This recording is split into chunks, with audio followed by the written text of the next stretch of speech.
வாங்க பேசலாம் with me Durga. நான் உங்கள் துர்கா. என்ன கேர்ள்ஸ், வேலண்டைன்ஸ் டே செலிப்ரேஷன்ஸ்லாம் எப்படி போயிட்டுருக்கு? உங்கள் வேலண்டைனுக்கு gift எல்லாம் கொடுத்து முடிச்சாச்சா? இப்போ ஏன் சார்பாக நான் ஒரு gift உங்களுக்கு கொடுக்க போகிறேன். என்னென்னு சொல்கிறதுக்கு முன்னாடி உங்களுக்கு க்ளூ கொடுக்குறேன், கண்டுபிடிக்கிறீங்களா பார்க்கலாம். ஒரு 30-40 வருஷத்துக்கு முன்னாடி 80s 90s கேர்ள்ஸோட முக்கியமான பொழுதுபோக்குன்னு பார்த்தா 3 விஷயங்களை சொல்லலாம். ஒன்று கோல நோட்டில் கோலம் போடுறது, 2வது தையல் தைக்க கற்றுக்கிறது, 3வது புத்தகம் வாசிக்கிறது. இதில் 3வது சொன்ன புத்தகம் வாசிக்கிறதுனா எனக்கு அவ்வளோ இஷ்டங்க.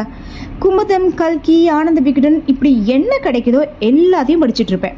நான் மட்டும் இல்லைங்க, நம்ம டைமில் எல்லா கேர்ள்ஸும் அப்படி தான். ஏன்னா அப்போல்லாம் நினச்ச நேரத்துக்கெல்லாம் டிவி பார்க்க முடியாது, வானொலி கேட்க முடியாது, செல்ஃபோன் கிடையவே கிடையாது. ஸோ வேறு சாய்ஸே இல்லையே, நமக்கெல்லாம் புக்ஸ் தான். அதுவும் ஜெயகாந்தன், கல்கி கிருஷ்ணமூர்த்தி, ரமணிச்சந்திரன் அம்மா இவங்க எல்லாம் எழுதின நாவல் இவ்வளோ பெரிய பெரிய பொழுதுபோக்கு எங்களுக்கு. அதுவும் பெண் எழுத்தாளர்கள் எழுதின நாவல்னா சும்மா சிறகடிச்சு பறப்போம். ஆமாம் தானே? ஏன்னா அவங்க தானே நம்ம கனவு நாயகர்கள் எல்லாம் கற்பனை உலகத்தில் நிஜமாக்குறவங்க.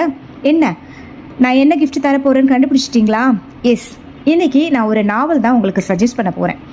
தற்கால பெண் எழுத்தாளர்கள் நிறைய பேர் இருக்காங்க.